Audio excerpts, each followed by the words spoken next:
She didn't have much, just a thin blanket and a heart full of love. Every day, she gave more than she had to care for the little ones who needed her.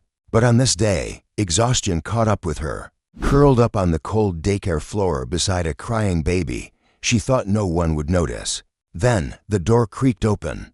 A man stepped inside, someone whose face she'd only ever seen on TV. What he saw would change her life forever, but not in the way she expected. Her name was Angela Mars, a dedicated daycare teacher in a small, struggling neighborhood. Every morning, she arrived before sunrise, unlocking the worn front door of the center where peeling paint and faded toys told the story of years gone by. Angela wasn't just a teacher, she was a lifeline. Many of the children came from single-parent homes, where food was scarce and comfort even scarcer. She often used her own money to bring snacks, warm clothes, and storybooks, never expecting thanks in return. Her days were long, filled with diaper changes, spilled juice, and the constant hum of tiny voices. But she treated every child as her own, knowing the stability she provided might be the only they had.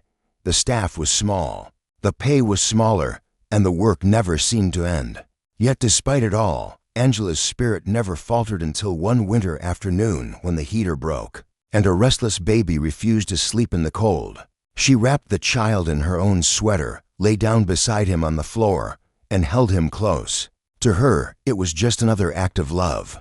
But that simple moment was about to be seen by someone who could change everything. The daycare was quieter than usual that day. Most of the children had already been picked up, leaving only a handful still waiting for their parents outside. A biting winter wind rattled the thin windows. Inside, the heat had been failing for hours, and Angela could feel the chill settling deep into her bones.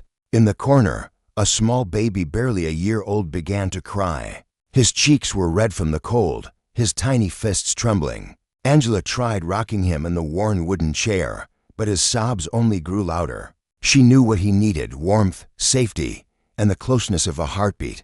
Without a second thought, she took off her sweater, wrapped him in it, and lay down beside him on the thin rug. Slowly, his cries softened.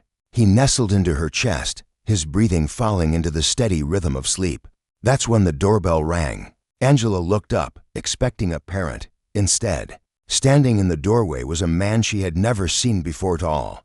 Impeccably dressed, wearing a watch that probably cost more than her yearly salary. He didn't say a word at first, just stared at the sight of her, a black woman, lying on the floor of the daycare, holding a child that wasn't hers.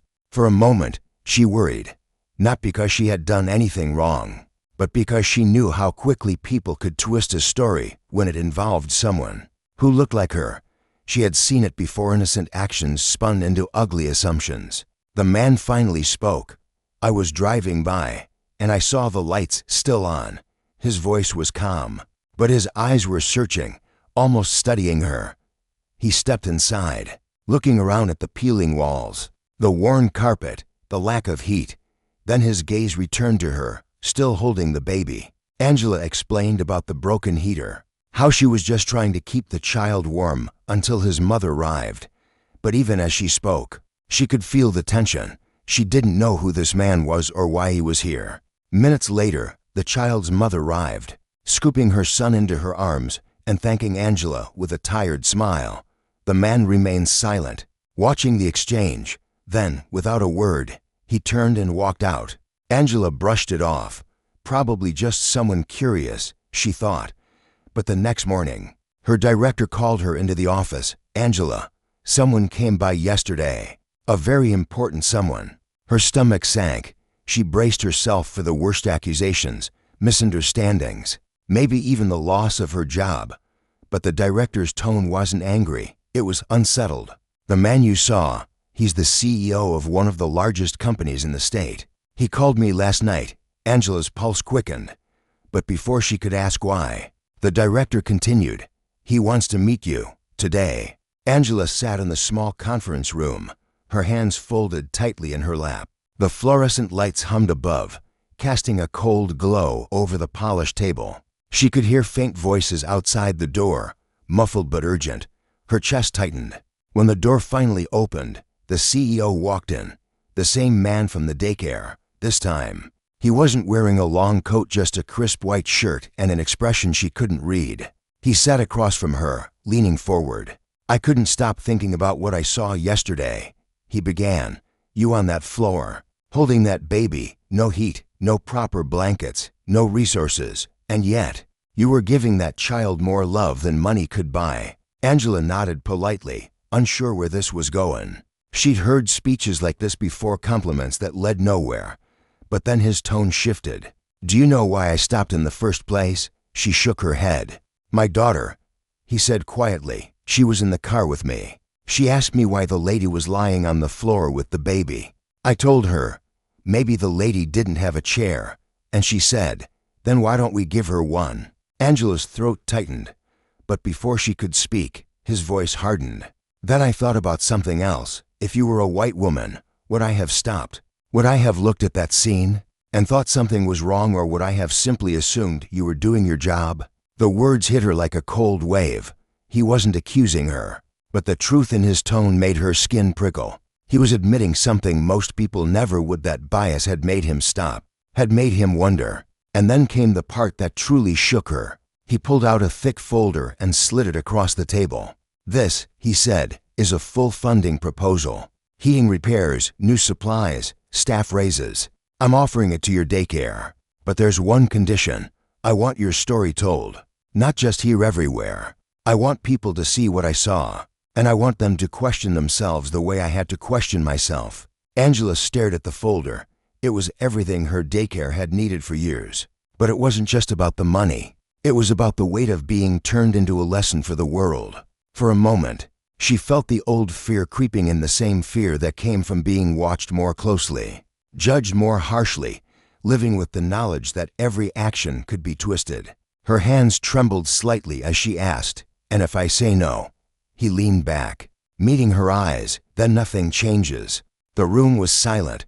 Outside, she could hear the muffled sound of a child laughing, innocent, unaware of the world's sharp edges. Angela realized she was standing at a crossroads, not just for herself, but for every child who would walk through those daycare doors in the years to come. She took a deep breath. "I'll do it," she whispered. But she had no idea that by saying yes, she was stepping into a storm she never saw coming. In the weeks that followed, the CEO's proposal became reality. The daycare got new heating, soft blankets for the babies, proper cribs, and a small kitchen stocked with healthy food. Staff received raises for the first time in years. Parents noticed the change immediately. Children were warmer, happier, more energetic. On the surface, it looked like a victory. But for Angela, the change was more complicated. Yes, she felt relief that the children were finally cared for in the way they deserved. But she also carried the weight of knowing why it had taken so long for help to come. It wasn't because the daycare's struggles were new, they had been there for years. It wasn't because she hadn't spoken up, she had. It was because it took the shock of seeing a black woman lying on the floor with a baby for someone with power to finally act. And that truth stung. Her story went public, just as the CEO had promised. News outlets picked it up. Some celebrated her as a hero. Others turned her into a symbol. People she'd never met sent letters and donations. But mixed in with the praise were comments laced with the same quiet prejudice she had felt her entire life. Why was she on the floor? Shouldn't she have been doing her job properly? It reminded her that even moments of recognition could still carry judgment. Still, something unexpected happened. Other daycare workers, most of them women of color, began reaching out. They told her they faced the same lack of resources, the same quiet assumptions about what they could make do with.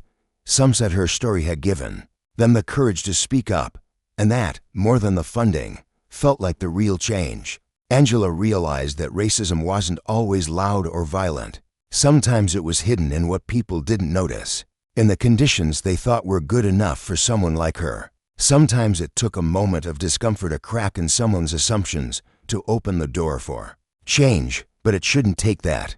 The children in her care didn't know about bias or inequality. They just knew when they were warm, when they were safe, and when they were loved. And Angela knew that's what every child deserved, without having to wait for someone with power to see them. Her story is just one. There are thousands more like it, stories of hard work overlooked, needs ignored, and dignity quietly stolen.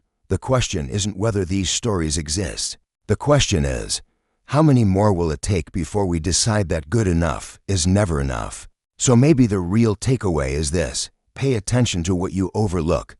Because sometimes, the most powerful change starts with seeing what's been there all along and asking yourself why it took you so long to notice. If this story moved you, please like the video, subscribe to our channel, and share it with others who believe in compassion and justice. Every click, share, and comment helps us keep telling powerful stories that inspire change and remind the world that kindness still matters.